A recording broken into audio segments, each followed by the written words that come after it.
We handed in our registrations, pinned numbers to our shirts, and marched into tryouts for the 18U Kent County Fire. Gonzo walked right up to the girl with the broad shoulders. "Hey, dude, this is Savvy, and I'm Gonzo." "Not to be rude," Shoulders said, "but since you shouldn't be here, I'm gonna pretend you're not." "Ouch," I said. "Fine. We're not here to make friends anyway. Right, Savvy? We've got plenty of those." Maybe she did, but all my friends were back in New Mexico. There was no one to hang out with at Aunt Benny's farm except for my sister Callie. The first week we were here, she spent every minute on her cell phone, talking with her friends back home. Then she stopped calling them, saying she'd never see them again anyway. These days, all she wanted to do was veg out on her top bunk, eat junk food, and listen to her iPod. Making the 16s would have been a slam dunk, giving me 11 instant friends. Would Gonzo still be my pal if we both bombed?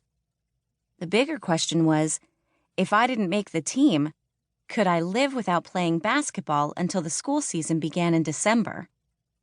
I needed basketball as much as I needed eating and sleeping. But why settle for a dried-up hamburger on a stale bun when you've got a shot at a juicy steak? The coach introduced himself to the group, an older guy with a stumpy build. Mr. Fitzgerald looked more like a baseball catcher than a basketball geek. He started us with the standard drills, and for the first time since leaving the other tryouts, the worry worm in my belly took a knee. Even though the suicide splits were our second set of the day, Gonzo beat everyone and I finished pretty high in the pack. I aced the layups from the right side and faked my way through the left. In the dribbling drills, Gonzo slipped ghost-like through any wall the defense could put up. I was more like a fly in a spider's web, getting tangled with each move I tried to make. My feet were growing so fast, they didn't know right from left most of the time. I dominated in the 3-on-3 defensive drills, my octopus arms claiming all the real estate under the basket. At one point, Shoulders deked at me, and then faded back for a jumper. I leaped, blocked, and smashed the ball right into her face. Oops. No way to make friends. Gonzo buried her face in her shirt. She was laughing so hard as I tried to apologize. "This is tryouts," Shoulders mumbled through an ice pack. "Not the NBA Finals. Lighten up." "Like I'd do that," I muttered to Gonzo. "I play hard all the time, even in my home court." "You have a home court?" When we lived in New Mexico, we had a full-sized court with expensive plexiglass boards, a drinking fountain, and a cabana with a bathroom. The swimming pool and hot tub were next to the court. Now, it all belonged to the bank. Mr. Fitzgerald whistled us back to the 3-on-3s, saving me from having to answer.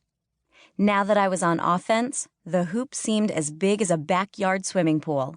After sinking my 4th three-pointer, a girl with a long black ponytail yelled at me. "This isn't all about you, rookie.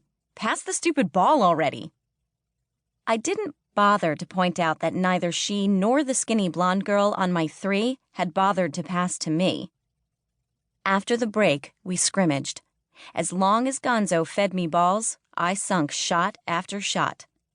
As soon as I had to dribble in traffic, I was such a gawk that I might as well have been wearing clown shoes and a snowsuit.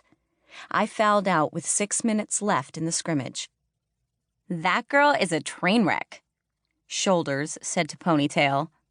I slumped on the bench and worried she was right. "I'll watch the video, check my notes, then make my decision," Mr. Fitzgerald said. "You'll all get a call tonight." Gonzo tapped my fist. "My mom's here, so I gotta run. You got my number, right?" "Yeah." We had entered them into each other's cell phones. "Call me, okay? After the coach calls and congratulates you." Right. Anyone could see that Gonzo had made the team and I had made the stupidest mistake of my life. I grabbed my bag and headed for the door.